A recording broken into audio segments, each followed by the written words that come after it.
Hey guys, Yankee here, and today I want to be giving my thoughts on Tenchi Muyo, Ryo-Ohki, OVA 2, Episode 6. This episode is called Here Comes Jirai, and it is my favorite episode of the show. So this opens up with Mihoshi giving a report to her superior about the Kagato incident from OVA 1. We learn that Mihoshi, despite being sort of a klutz and a little slow, is very good at her job. Like, this is something that gets reinforced a lot as the show, like even in, was it last episode, when she was sort of running around fighting the things that are like the flying things that were attacking her, where it looks like she's just sort of blindly firing, but she manages to hit everything. Mihoshi is simultaneously kind of dumb, but also incredibly competent. So this report that she's written up is incredibly detailed, but at times about things that don't really matter. And so she has like a bunch of information that is incredibly important and not completely relevant to the Kagato thing. Like, not relevant to the actual incident itself, but is important, like talking about Washu and Yosho and things like that. So they have their little talk. She leaves, and he makes a secret call to somebody. We don't know who this somebody is, but we do know that they are Jurian, because they talk about Jirai and needing to cover up this report because it can put Jirai at risk or something like that. So that's all we get of that. Next scene we have is Aika and Tenchi hanging out at the shrine, just sweeping up, right? Getting things, like, in order. And then we see a black-haired woman approaching them. And right away we know she is not from Earth, because she is wearing very, like, Jurian-looking clothing. And that's something I really like about this series, is, like, Jirai as a culture. They did a good job of making it, like, stand out and distinct. So when this character, Funaho, shows up, and she's just wearing, like, strange clothes, like, right away it screams Jirai. Same thing with ships, like the spaceships just having like this wood pattern on them makes them very distinct, and that's something I really like about this show, is like Jirai feels well realized. So again, her name is Funaho. She is the first wife of the Emperor of Jirai, Azusa, and she is also Yosho's mother, and she has come here to see him. And Aika sees her, talks to her, asks if Aika's own mother is here, and she is. And so Aika rushes off to go back to the house to where her mother Misaki is.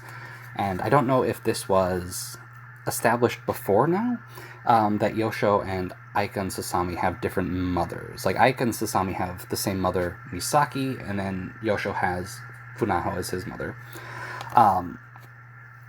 And they do a good job of making them, like, Funaho and Misaki are very, very different, and the way they interact with their kids is very different. So Funaho's interaction with Yosho in the shrine is very calm and, like, quite formal. We learn a bit about her. We learn that she is from Earth, Japan. I don't know if they've mentioned Japan specifically, but she's from Japan, so she's very like doing the Japanese formal thing, like getting tea and things like that.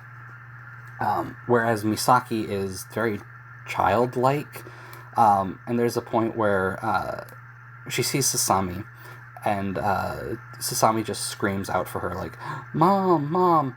And then Misaki shouts back, "Sasami!" And they just run and they hug. And then Aika shows up and is trying to be, like, calm and, like, more formal. It's like, mother, you're here. And, like, she hates that.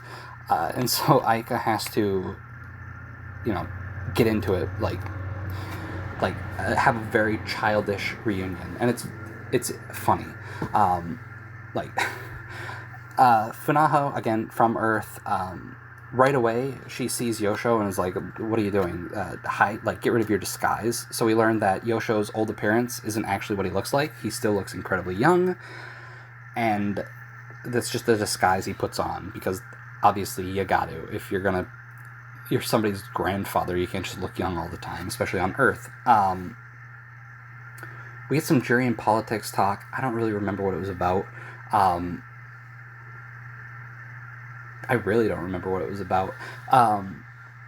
Talk about like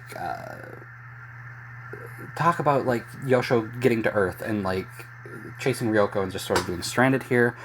We learn why he's still alive after hundreds of years. So we talk about how we talked about this in OVA 1 too, I believe, where if a durian tree takes root in the soil, it can't, like, the durian trees keep durian people alive longer, but if it takes root, then it can't really do that. We learn why Yosho is still alive, and that's because the gems that Ryoko has, that were embedded into the key, his sword, have a similar power to the durian trees, which was keeping him alive, and is still sort of responsible for keeping him and the durian tree like alive. After this, we get a moment with, like, so they have their little moment, Funaho and Yosho. Funaho leaves. Tenchi is bringing her to the house, but eventually Washu shows up, and they send Tenchi off, and we get like a back and forth between Washu and Funaho. And we learn one of the reasons why they've come here is for her. They specifically want her to help mass produce ships for Jirai. Durian trees, they can't reproduce them. They try, but they really can't like make just as many ships as they want. So they want Washu to make basically more Ryo-Ohki-like ships for them. She refuses, and we get like an interesting like back and forth where Washu says like, I'm not going to make ships for you. I'm not going to make ships for anyone. If I just start making ships for like mass producing ships and people like fight and things like that, then Tenchi probably wouldn't like that. I don't want that. And then I forget exactly what she says, but it's like, all right, you can try and like force me to, or something like that.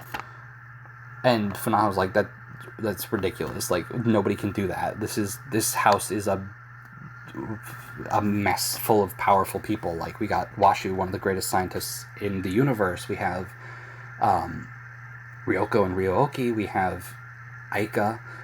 We have Tsunami.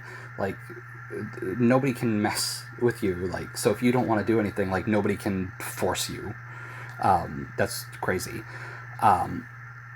So then we get everybody back down at the house, and then we get Azusa. He finally shows up. And while Funaho is here sort of doing, like, during politics stuff, trying to get Washu, Azusa just seems like he wants Aika and Sasami back, and so, like, he comes and he's like, alright, let's go, let's leave. He doesn't mention Yosho once until they actually interact. So Azusa just wants them to come home. He has brought a fiance for Aika. And everyone's like, no, like, Aika is interested in Tenchi. We can't just do this. And so Azusa says, alright, here's my fiance candidate, Seirio? Oh boy, I don't know how to pronounce his name. If Tenchi can defeat him in a duel, well then we'll cancel the engagement. And so we've got a duel set up. Tenchi and gosh, I can't pronounce his name. Seirio, whatever.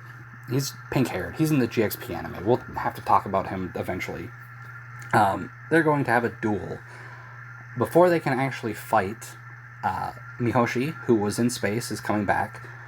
Crash lands her ship into like the lake that's there, and washes him away. Washes oh my gosh, I can't pronounce it. Seirio, whatever. Seirio away. And that's that. And so that's sort of the end of our meeting. Like, the fiance lost. Azusa, Funaho, and Misaki take off. Yosho shows up for like a second to interact with his father.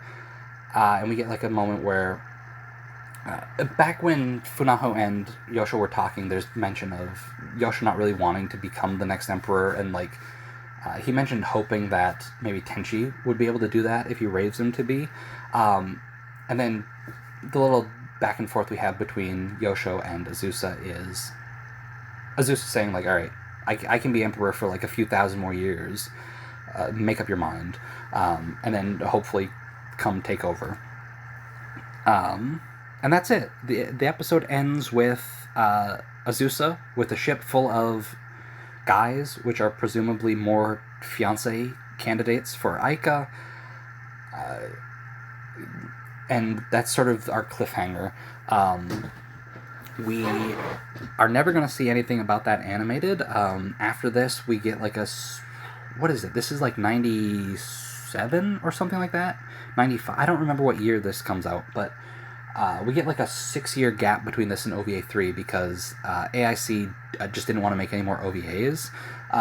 So the fiancé stuff is covered in True Tenchi Muyo novel 1, Jirai, which is all about Azusa, and I did a video on that novel. That's the only one of those 3 novels I've read still at this point. And this is my first time watching this after reading it. And I really like that novel, so it's nice to see, like, Funaho coming back and being, like, on Earth again, being in Japan again. Like, that...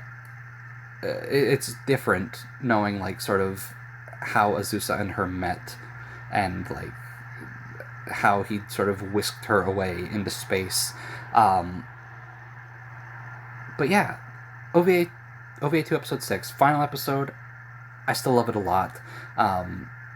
Again, after reading the Jirai novel, it's nice to see sort of like Azusa is a character that I didn't care about, but after reading that novel I really like a lot. Him just sort of being like almost emperor in name only, him not being like, he's never in charge, and I feel bad for him, but also it's fun. Like, he's trying his best to be like an emperor, like, alright, Aika, Sasami, you're coming home, and they're like, no, we'll hate you if you make us go, and him just getting like flustered. It's fun. I like Azusa a lot. I like this episode a lot. I like this show a lot. OVA 2, pretty good. It's got, like, the weakest part of OVA 2 for me is Clay. I don't care about him at all. But everything else is good. The slice of life stuff is good. I don't know if I've talked about this in a video. But I really like how, like, the Tenchi house has evolved over time. Like how episode 1, it's just in Tokyo, and then I think episode 2, it gets picked up by Aika, and then ends up over by, like, over by the Misaki Shrine, where Yosho lives. And, like, throughout the show, like, it's just sort of, like, changing. So, like, the lake is, like, a crater from where somebody crashed. I think it was Aika crashing her ship. And then we have the onsen, which gets built at some point. Now on the lake we have, like, a pier, stuff like that. I really like how the house, like, has sort of evolved over time.